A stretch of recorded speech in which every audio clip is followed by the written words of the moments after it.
لحظة لحظة، مقطع ورا مقطع، مقطع ورا مقطع، والله ما جاك هذا المقطع إلا لكي تكسب الأجر.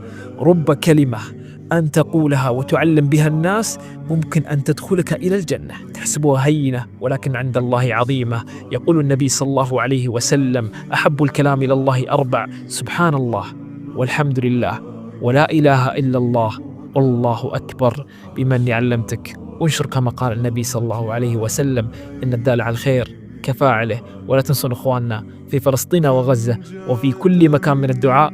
وصلى الله وبارك على نبينا محمد وعلى آله وصحبه وسلم تسليما كثيرا.